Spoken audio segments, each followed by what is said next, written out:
lupa.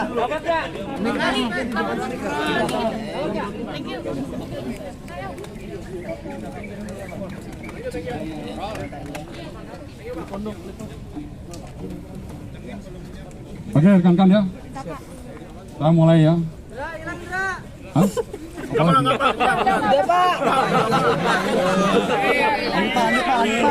Assalamualaikum warahmatullahi wabarakatuh. Selamat sore, salam sejahtera, salam om satu, nama budaya, salam kebajikan. Rekan-rekan, saya hadir bersama komisioner dari Komnas HAM, kemudian dari LPSK dan penyidik. Pada hari ini kita sudah melaksanakan kegiatan rekonstruksi berlangsung kurang lebih sekitar 7,5 jam. Sesuai dengan komitmen Bapak Kapolri, ya, tim sus diperintahkan untuk setransparan mungkin di dalam pelaksanaan rekonstruksi yang berjalan 7,5 jam tersebut.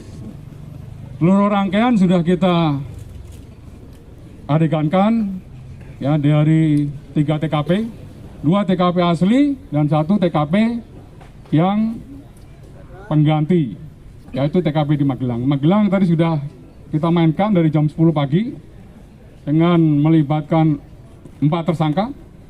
Kemudian ada beberapa saksi terkait menyangkut masalah peristiwa yang di Magelang sudah dilaksanakan. Kemudian di TKP kedua yang di Saguling juga di 36 adegan juga sudah diperagakan oleh para tersangka dan juga ada saksi terkait menyangkut masalah peristiwa yang ada di Saguling. Demikian juga TKP yang terakhir, TKP di Duren 3. Ada 27 adegan juga diperankan semuanya oleh para tersangka dan juga para saksi terkait menyangkut masalah peristiwa tersebut. Demikian juga untuk pelaksanaan rekonstruksi ini tetap ya sesuai dengan perintah Pak Kapolri agar transparan, akuntabel dan objektif. Kita juga menghadirkan para pihak. Ya, dari pihak eksternal ada dari pengacara para tersangka juga hadir. Kemudian dari pihak eksternal juga dari komisioner Komnas HAM mengikuti secara runtut dari TKP pertama, kedua dan TKP ketiga. Demikian juga dari Kompolnas juga mengikuti dan dari LPSK juga melakukan pendampingan terhadap Barada E ya, dari mulai TKP 1, TKP 2 dan TKP yang ketiga. Ya. Ini adalah komitmen kami rekan-rekan ya, sesuai dengan arahan Bapak Kapolri. Untuk menyingkat waktu, saya berikan kesempatan dari Komnas HAM menyampaikan ya hasil pengamatan dari TKP 1, TKP 2 dan TKP 3. Kami persilakan. Bapak ke kanan, Pak. Ke tengah, Pak. Ke tengah, Pak. Oke, terima kasih. Yang pertama-tama memang kami datang mengikuti acara rekonstruksi ini karena undangan dari teman-teman kepolisian yang memang sejak awal berkomitmen kepada kami untuk terbuka, transparan dan prosesnya akuntabel, dan kami mengucapkan terima kasih. Dan selama proses, apakah kami punya hambatan dan lain sebagainya? Enggak punya hambatan. Jadi prosesnya kami bisa akses ya. Secara keseluruhan kami bisa akses mulai dari Magelang yang tadi dilaksanakan, terus habis itu di Saguling, terus juga di TKP Duren 3, TKP terakhir. Nah, itu semua proses kami ikutin, kami catat ya dengan baik. Yang kedua yang nggak kalah penting adalah dalam konteks hak asasi manusia, proses tadi dilaksanakan secara imparsial. Ada beberapa perbedaan antara pengakuan A dan pengakuan B di masing-masing pihak. Tapi masing-masing pengakuan itu juga diuji. Jadi dikasih kesempatan oleh teman-teman penyidik untuk juga melaksanakan rekonstruksinya. Nah, itu menurut kami sebuah proses yang yang sangat baik dalam konteks hak asasi manusia.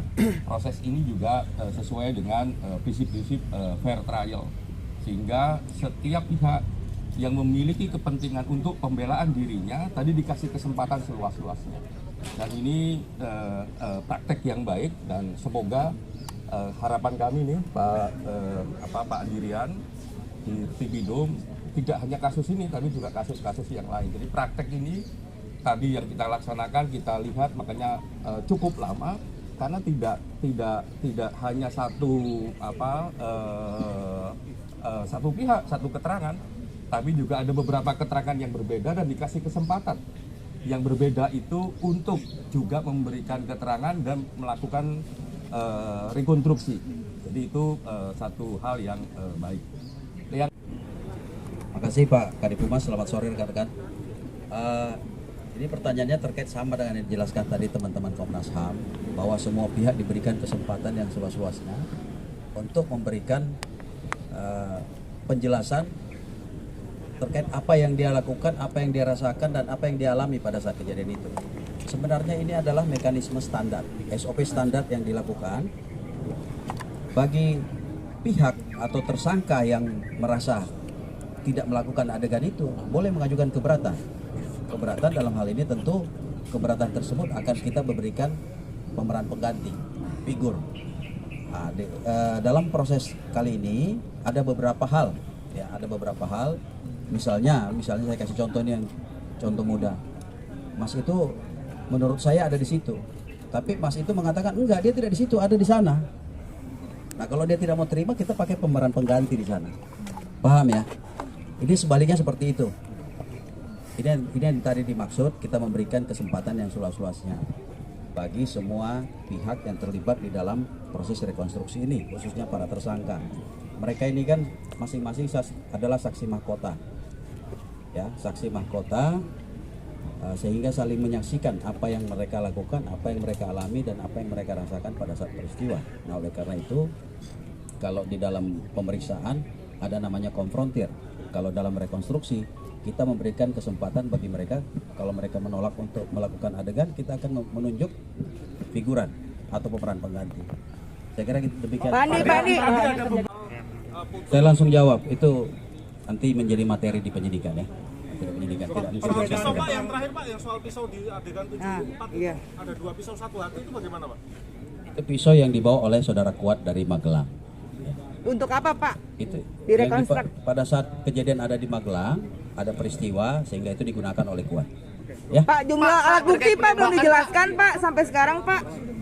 Apa aja Pak? Nanti kalau masuk materi nanti aja, ya. Karena semua tadi buka masker, saya juga buka masker.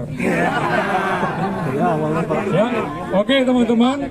Ya, saya ucapkan terima kasih, apresiasi dari teman-teman yang mengawal terus jalannya proses penyidikan kasus Durian 3. Ya, besok lagi. Ya. Besok lagi. Ya, oke teman-teman, terima kasih. Bila itu, assalamualaikum warahmatullahi wabarakatuh.